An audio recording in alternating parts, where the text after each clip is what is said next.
Good morning students. आज से हम नई यूनिट कार्बोक्सिलिक अम्ल स्टार्ट करेंगे। यूनिट नंबर आपके 4 में है।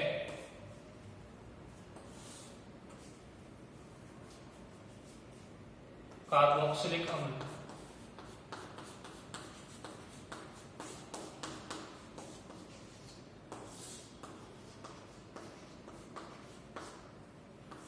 देखिए, कार्बोक्सिलिक अम्ल में आपको पता है ये इसे बोलते हैं हम कार्बोक्सिलिक अम्ल। कार्बोनिल समूह से एक साइड ये OH समूह जुड़ा रहता है। इसमें कार्बोनिल समूह और हाइड्रोक्सिल समूह दोनों समूह होते हैं और इससे हम जोड़ देंगे कोई भी एल्किल या एरिल ग्रुप। इस COOH समूह को हम बोलते हैं कार्बोक्सिलिक समूह। तो वे यौगिक जिनमें COOH समूह होता है कार्बोक्सिलिक यौगिक कहलाते हैं, कार्बोक्सिलिक अम्ल कहलाते हैं। ठीक है। संतृप्त हाइड्रोकार्बन श्रृंखला से जुड़े कार्बोक्सिलिक समूह को हम क्या बोलते हैं? एल्केनोइक अम्ल बोलते हैं। देखो, यदि मैंने इधर जोड़ दिया कोई संतृप्त यौगिक जैसे कि CH3COOH, ऐसे देखो CH3CH2COOH, और ये मैथिल किससे बना है? मैथिन से, जो क्या है एक संतृप्त हाइड्रोकार्बन है।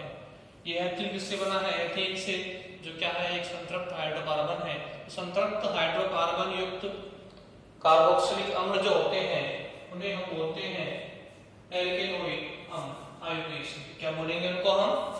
एल्केनोइक अम्ल। ठीक है। तो वे कार्बनिक यौगिक जिनमें कार्बोक्सिलिक समूह होता है कार्बोक्सिलिक अम्ल कहलाते हैं।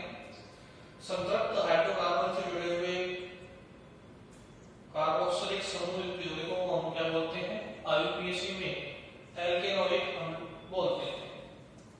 देखिए, ये समूह कौन सा है? कार्बोक्सिलिक समूह।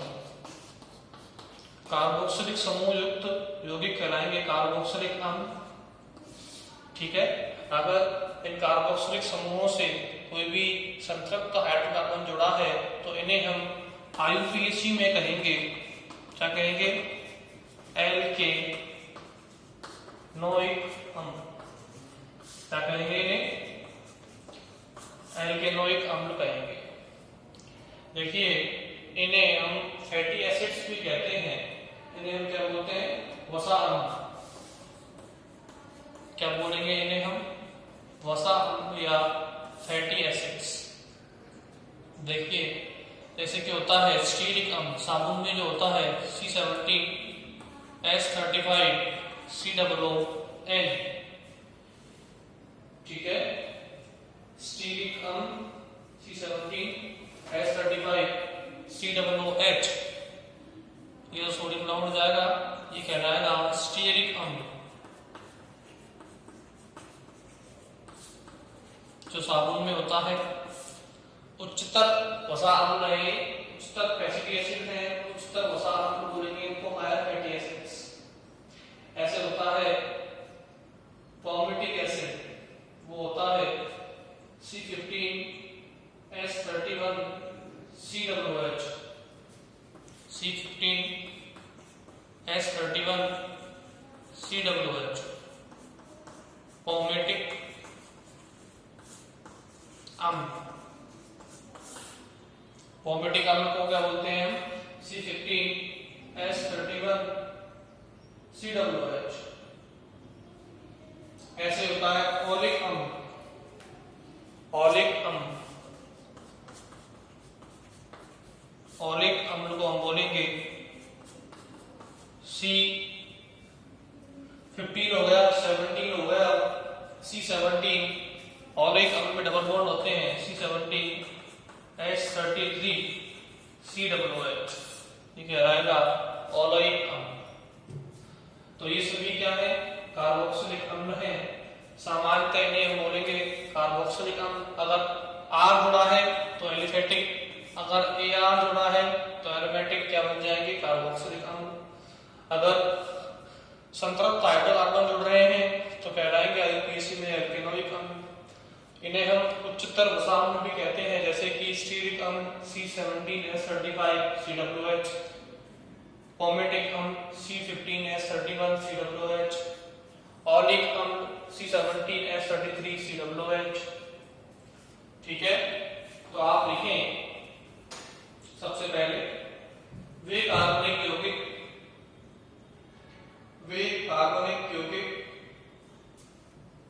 जिनमें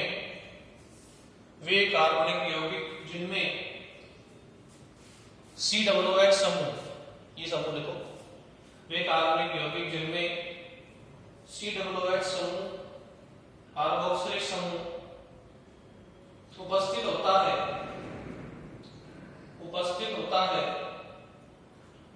कार्बोक्सिलिक अम्ल कहलाते हैं। ठीक है, कहलाते हैं कार्बोक्सिलिक अम्ल कहलाते हैं। जिन यौगिकों में ये कार्बोक्सिलिक समूह होता है वो कार्बोक्सिलिक अम्ल कहलाता है। अब देखिए, इस कार्बोक्सिलिक समूह की अगर ये मुक्त संयोजकता से यदि कोई संतृप्त हाइड्रोकार्बन जुड़ा है तो हम उन्हें बोलेंगे IUPAC में एल्केनोइक अम्ल। तो लिखिए, संतृप्त हाइड्रोकार्बन श्रृंखला से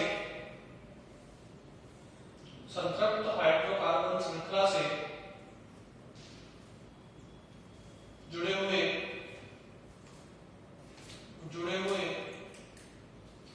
कार्बोक्सिलिक समूह युक्त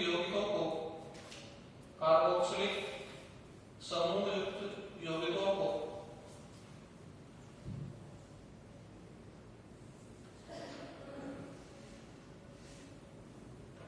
IUPAC पद्धति में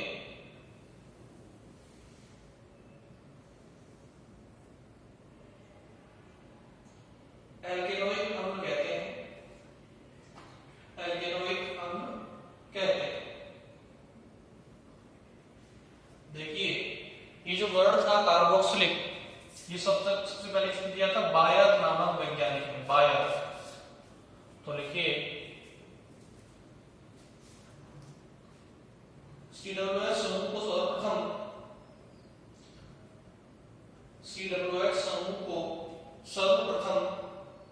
बायर नामक वैज्ञानिक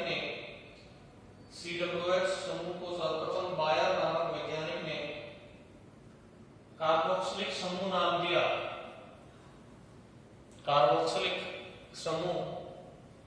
नाम दिया।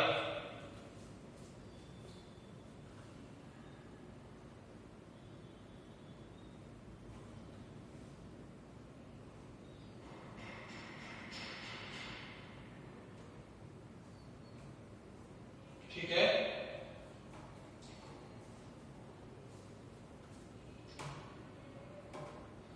अब देखिए आगे लिखिए आप,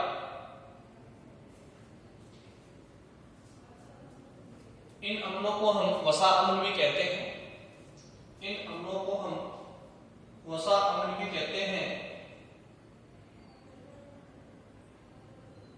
क्योंकि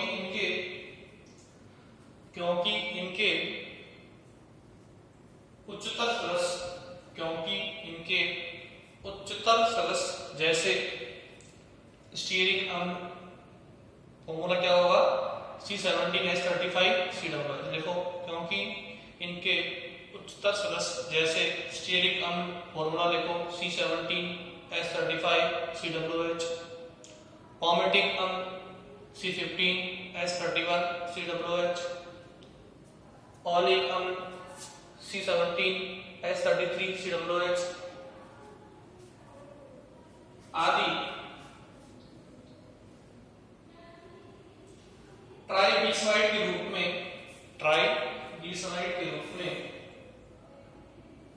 विभिन्न वसाओं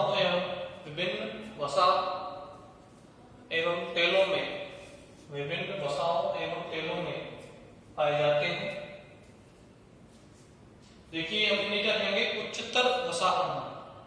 इन्हें हम क्या बोलते हैं, हायर फैटी एसिड्स। क्यों बोलते हैं, क्योंकि इनके जो सदस्य हैं एल्केन के, स्टीरिक अम्ल देखो कितने कार्बन है, 17 कार्बन, पोमेटिक 15 कार्बन, ऑलिक में 17 कार्बन। तो इन्हें हम वसा अम्ल भी बोलते हैं, क्योंकि इनके जो उच्च सदस्य होते हैं वो वसा और तेलों में पाए जाते हैं। ठीक है, साबुन में कौन सा होता है, स्टीरिक अम्ल, पोमेटिक अम्ल, ओलिक अम्ल किसमें होते हैं, तेलों में होते हैं। ठीक है,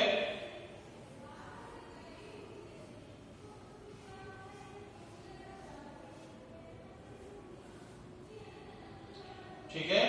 अब देखिए आगे चलते हैं।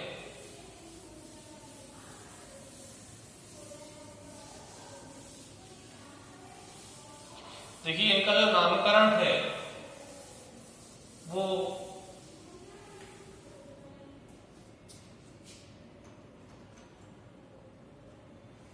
इस तरीके से किया जाता है।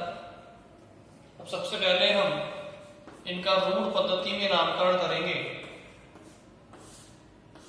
ठीक है, नोमेनक्लेचर, सबसे पहले रूढ़ पद्धति में नामकरण और फिर आईयूपीएसी पद्धति में नामकरण। जो देखो, जो निम्नतर सदस्य होते हैं कार्बोक्सिलिक अम्लों के, जैसे कि फार्मिक अम्ल है, एसिटिक अम्ल है, तो जो निम्नतर सदस्य हैं उनको उनके प्राकृतिक स्रोतों से प्राप्त किया है हमने। जैसे कि फार्मिक अम्ल को किया झील से, एसिटिक अम्ल को किया सिरके से, ठीक है, ब्यूटेरिक अम्ल को किया मक्खन से। तो जो निम्नतर सदस्य हैं उनको हमने इनके प्राकृतिक स्रोतों से प्राप्त किया है और इनको हम उनके रूढ़ नामों से ही दिखाते हैं। ठीक है, तो सबसे पहले नामकरण करेंगे हम रूढ़ पद्धति में। नामकरण की कौन सी पद्धति कहां मिलेंगे, सबसे पहले रूढ़ पद्धति। ठीक है, रूढ़ पद्धति में क्या होगा कि जो निम्नतर सदस्यों का नामकरण, निम्नतर सदस्यों का नामकरण प्राकृतिक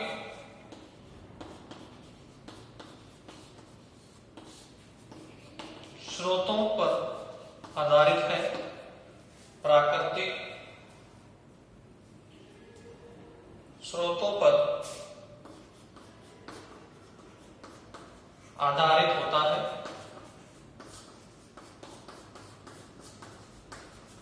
ठीक है, इन्हें हम इनके प्राकृतिक स्रोत के आधार पर अलग अलग नाम देते हैं। देखिए हम एक टेबल बनाएंगे जिसमें सूत्र, ठीक है, फिर स्रोत किससे प्राप्त किया और फिर रूढ़ नाम। टेबल बनाएंगे, सूत्र, फिर स्रोत और फिर रूढ़ नाम। ठीक है, सबसे पहले फार्मिक अम्ल HCOOH जिससे प्राप्त किया, चींटी से। ठीक है, लाल चींटी जिसे हम बोलते हैं फॉर्मिका। क्या बोलते हैं इसे हम, फॉर्मिका, इसलिए इसका नाम क्या पड़ा, फॉर्मिका। तो रूढ़ नाम क्या होगा इसका, फॉर्मिका।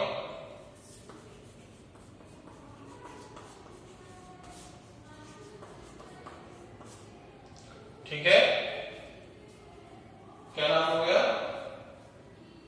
HCOOH। सूत्र का नाम क्या हो गया, एक कार्बन का एसिड जिसे हमने चींटी से प्राप्त किया, नाम होगा फॉर्मिक अम्ल।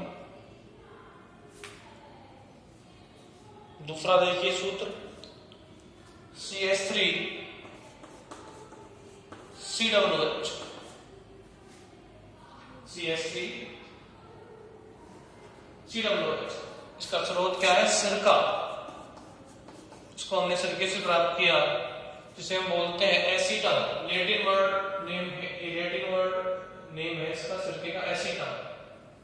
इसलिए इसका नाम पड़ा एसिडिक अम्ल। क्या नेम पड़ा? एसिटिक अम्ल। तो HCOH जिसे हमने प्राप्त किया चींटी से, नाम हो गया फार्मिक अम्ल।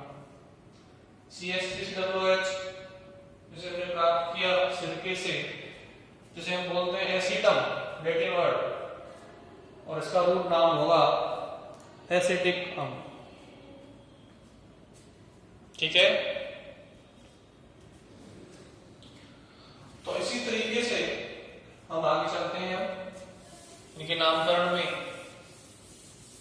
आपने नोट कर लिया होगा। ठीक है। अगला है सूत्र लिखते हैं सबसे पहले। स्रोत, रूढ़ना,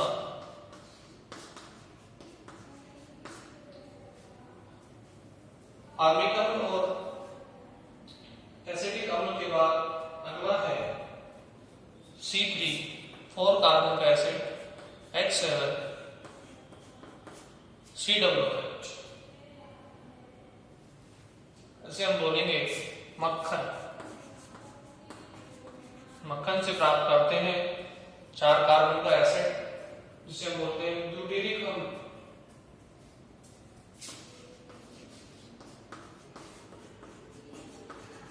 क्या बोलते हैं जिसे हम? ब्यूटेरिक अम्ल। C3H7 COOH। ठीक है।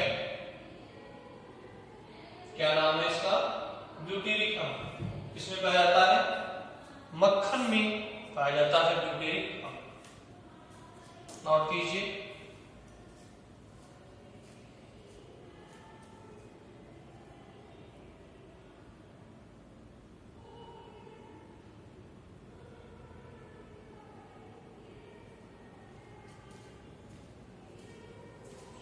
तो मक्खन में होगा ब्यूटेरिक अम्ल, सिरके में होगा एसिटिक अम्ल, चींटी में होगा फार्मिक अम्ल।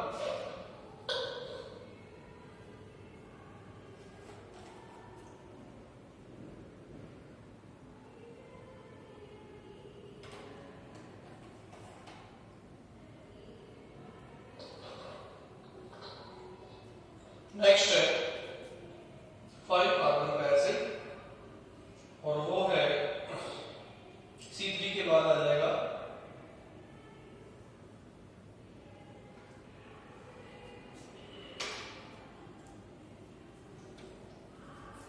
C4 H9 COOH। इसे हम वैलेरियन पौधे की जड़ से प्राप्त करेंगे। किससे प्राप्त करेंगे? वैलेरियन पौधे की जड़, इसे हम बोलते हैं वैलेरिक अम्ल। क्या बोलेंगे? वैलेरिक अम्ल। ठीक है। तो एक कार्बन का एसिड होता है फार्मिक अम्ल, जिसे हम चींटी से प्राप्त करते हैं। 2 कार्बन का एसिड होता है एसिटिक अम्ल, जिसे हम सिरके से प्राप्त करते हैं। सिरके को लैटिन वर्ड है नेम एसिटम, इसलिए इसका नाम पड़ा एसिटिक एसिड। फिर मक्खन में पाया जाता है ब्यूटेरिक अम्ल और वैलेरियन पौधे में पाया जाता है वैलेरिक अम्ल।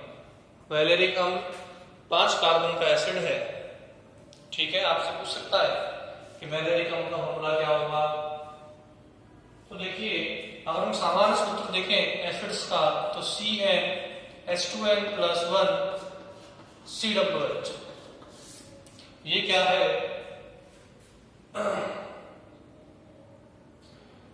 एलिफेटिक या संतृप्त जो कार्बोक्सिलिक अम्ल होते हैं उनका सामान्य सूत्र है CnH2n+1 COOH। देखो C4, N की वैल्यू क्या रखेंगे 4, तो 4 4 दूनी 8 रख 9, ऐसे ही C की वैल्यू क्या रखेंगे, N की वैल्यू क्या रखेंगे 3, H कितने हो जाएंगे 3 एट 2 इंटू 3 6 7, ठीक है। तो RCOH का जो सामान्य सूत्र होगा वो होगा CnH2n प्लस 1 COOH, ठीक है।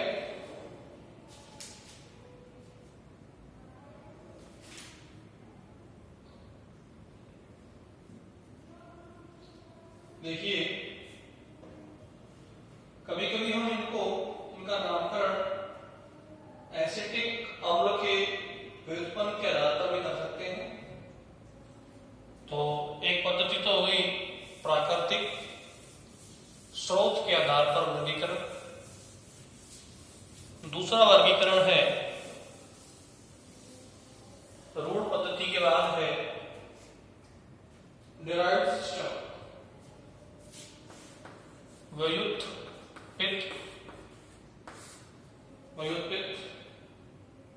पद्धति, यानी कि जिन मूल यौगिकों से इनका निर्माण हुआ है उनके आधार पर हम इनका वर्गीकरण करें।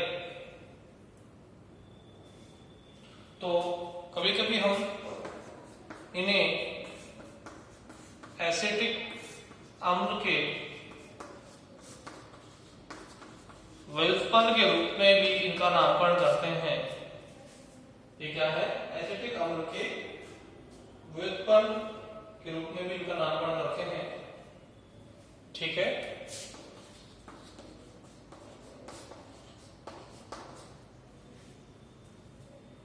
देखिए कैसे करेंगे,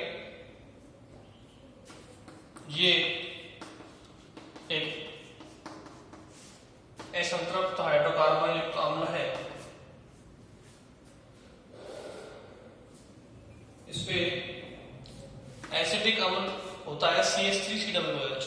हमने क्या किया, उसके 2 H को हटा दिया, क्या लगा दिए 2 मिथाइल समूह। भाई एसिटिक अम्ल क्या होता है, ये होता है एसिटिक अम्ल।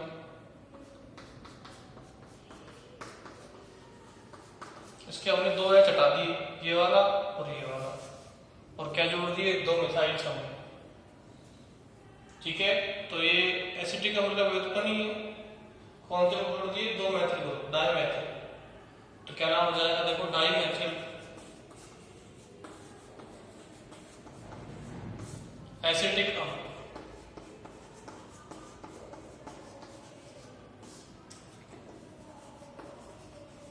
डाइमेथिल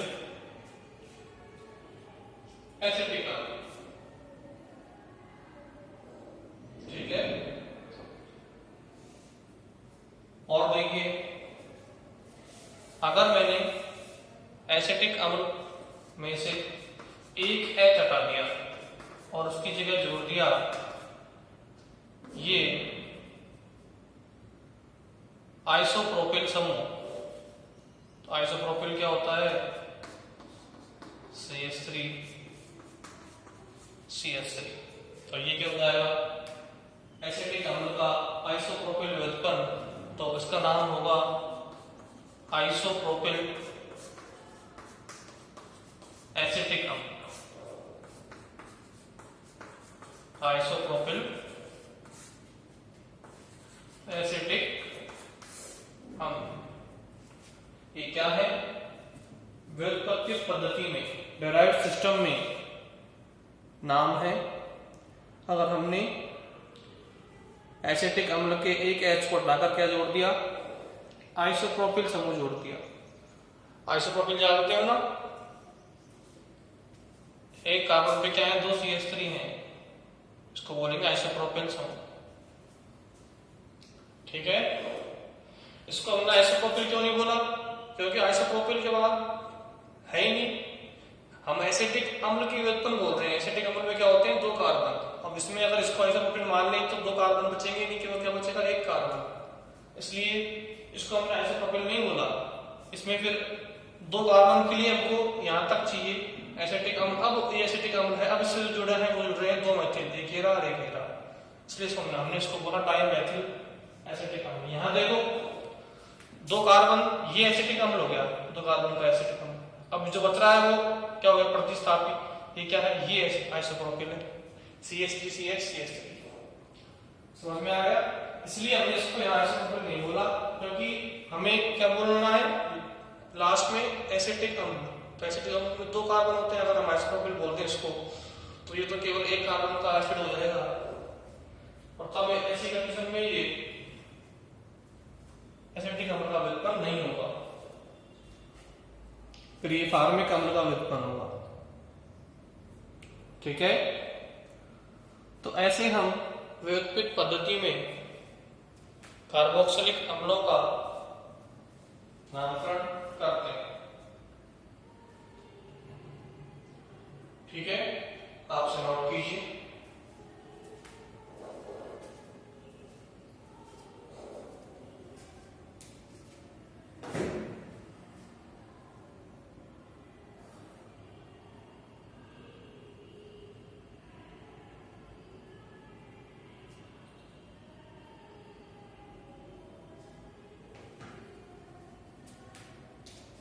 अब नेक्स्ट हम IUPAC पद्धति में इनका नामकरण देखते हैं।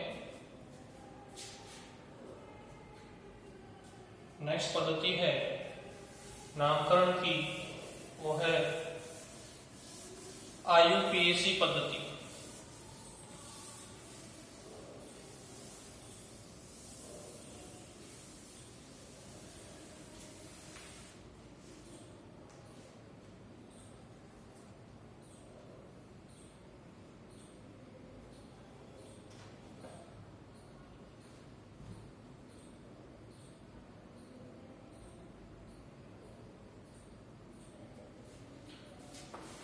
नेक्स्ट नामकरण की पद्धति है IUPAC पद्धति।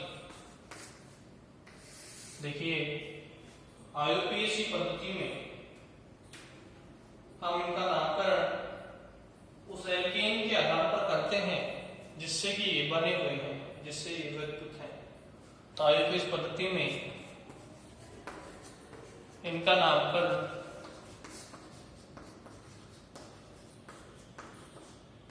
उस एल्केन के आधार पर करते हैं,